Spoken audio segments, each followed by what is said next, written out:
அல்லேலூயா துதி மகிமை என்றும் இயேசுவுக்கே செலுத்திடுவோம். தேவனுடைய பரிசுத்த நாமத்திற்கு ஸ்தோத்திரம். கிறிஸ்துவுக்குள் பிரியமானவர்களே, உங்கள் அனைவருக்கும் ஆண்டவராகிய இயேசு கிறிஸ்துவின் இனிய நாமத்திலே வாழ்த்துக்களை தெரிவித்துக் கொள்கிறோம். இன்றைய நாளிலும் கூட நாம் 1 பேதுரு 1ஆம் அதிகாரம் 13வது வசனத்தை மையமாக வைத்து இன்றைய நாளிலும் கூட நாம் தியானிக்க இருக்கிறோம். 1 பேதுரு 1ஆம் அதிகாரம் 13வது வசனம், ஆகையால் உங்கள் மனதின் அறையை கட்டிக்கொண்டு தெளிந்த புத்தியுள்ளவர்களாயிருந்து இயேசு கிறிஸ்து வெளிப்படும் போது உங்களுக்கு அளிக்கப்படும் கிருபையின் மேல் நம்பிக்கையுள்ளவர்களாயிருங்கள். இது அப்போஸ்தலனாகிய பேதுரு உபத்திரத்தில் இருந்த கிறிஸ்தவர்களை பலப்படுத்தும்படி சொன்ன வார்த்தை. அப்போ நாம் பார்க்கிறோம், கிருபையின் மேல் நம்பிக்கையுள்ளவர்களாய் இருங்கள் என்று ஒரு வார்த்தையை சொல்றார். அப்போ நம்பிக்கை என்பது மிகவும் முக்கியமானது ஒன்றாக இருக்கிறது. இன்றைய நாளிலும் கூட நாம் நம்பிக்கை என்ற தலைப்பில் நாம் பார்க்க இருக்கிறோம். ஏனென்றால் எல்லாருடைய மனங்களிலும் நம்பிக்கை என்பது நிற்பதற்கும் செயல்படுவதற்கும் நம்பிக்கை ஒன்றுதான் காரணமாக இருப்பதாக நாம் நினைத்து கொண்டிருக்கிறோம். நாம் வாழும் வாழ்க்கையில 2 விதமான நம்பிக்கையின் அடிப்படையில் வாழ்வதற்கு வாய்ப்புகள் இருப்பதாக வேதவசனம் நமக்கு தெளிவுபடுத்துகிறது. ஒன்று உலக நம்பிக்கை, அதாவது சொந்த அறிவு, பலம், ஐஸ்வர்யம், பொருள்கள் மீது நம்பிக்கை வைப்பது. இன்னொன்று ஆவிக்குரிய நம்பிக்கை, அதாவது தேவன் மீதான நம்பிக்கை.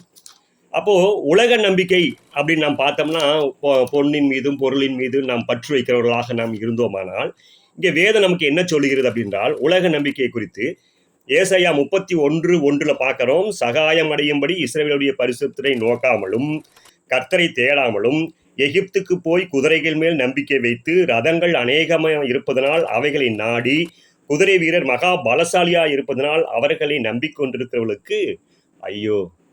அப்போ வேதம் தெளிவாக சொல்லப்பட்டிருக்கிறது.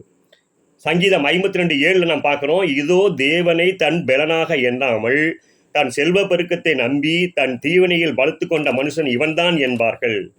இது உலக நம்பிக்கை. அப்போ தேவன் மீது நம்பிக்கை, ஆவிக்குரிய நம்பிக்கை.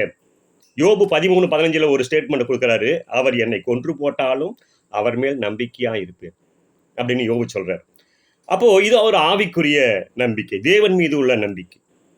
ஆபக்குக் 3ஆம் அதிகாரம் 17-18 கூட நம்ம பார்த்தீங்கன்னா ஒரு லிஸ்டே இருக்கு.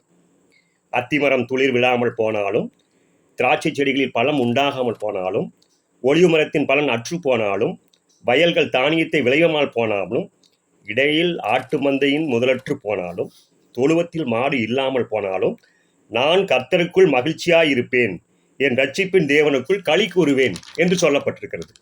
அப்போ கிறிஸ்தவர்களாகிய நாம் எந்த நம்பிக்கை உள்ளவர்களாக நாம் இருக்கிறோம்?